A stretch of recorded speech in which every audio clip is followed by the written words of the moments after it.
उसमें जो लिखा हुआ है उसको छुपाया गया है, जो नहीं लिखा है उसका प्रचार किया जा रहा है। और पूरी दुनिया के अंदर उसी कुरान की आयतें, हदीस का जिक्र कर करके पूरी दुनिया में हत्याओं को, आतंकवाद को जस्टिफाई ठहराया जा रहा है। चाहे अलकायदा हो, जैश ए मोहम्मद हो, हुर्रियत हो, तमाम जगह कुरान का ही हवाला दिया जा रहा है। और वही लोग दे रहे हैं, कोई हिंदू पंडित नहीं दे रहा है, मौलवी मुफ्ती दे रहे हैं हवाला उस कुरान का। भाई पेज नंबर 3 पे ये लिखा है, पेज नंबर 8 पे ये लिखा है, पेज नंबर 6 पे ये लिखा है। भाई उसको आप तो पढ़ लें, आप पढ़ नहीं रहे और वो आपको बता नहीं रहे। तो आपने एक गलत नैरेटिव क्या चलाया देश में कि मंदिर भगवान का घर है, मस्जिद अल्लाह का घर है। तो अभी आपकी सुप्रीम कोर्ट ने फैसला दिया है फैसला सुप्रीम कोर्ट ने मस्जिद पे। सुप्रीम कोर्ट ने कहा कि मस्जिद इस्लाम का हिस्सा नहीं है। अब बहुत सारे लोगों को बहुत सारी बातें नहीं पता होती। सडनली लोगों को लगा कि दीपक मिश्रा को कैसे पता चल गया, लेकिन वो जो आपने जिसको बटन दबा के भेजा है उसने एक बड़ा अच्छा काम किया। लोग कह रहे थे कि साहब वो सऊदी अरब भी जा रहा है, यहां भी जा रहा है, मंदिर में जा रहा है, मस्जिद में जा रहा है। मक्का के इमाम से एक पर्ची लेके आ गया था वो आदमी।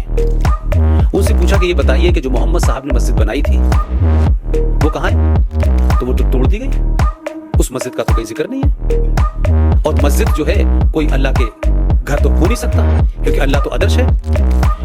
कम्युनिटी सेंटर का कंसेप्ट है कि जब तिजारत होती थी, मोहम्मद साहब की पहली पत्नी बड़ी व्यापारी थी, खदीजा उनका नाम था।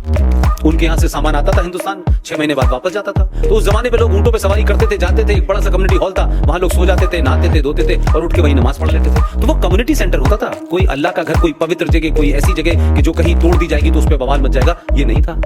जो हमारे साहब जब वहां गए तो मक्का के उससे 2 पर्ची लिखवा के लाए कि भाई बताइए क्या है। वो उन्होंने जाके अपने आदमी के थ्रू, जहां से सरकार के थ्रू उन्होंने पहुंचा दी दीपक मिश्रा के पास।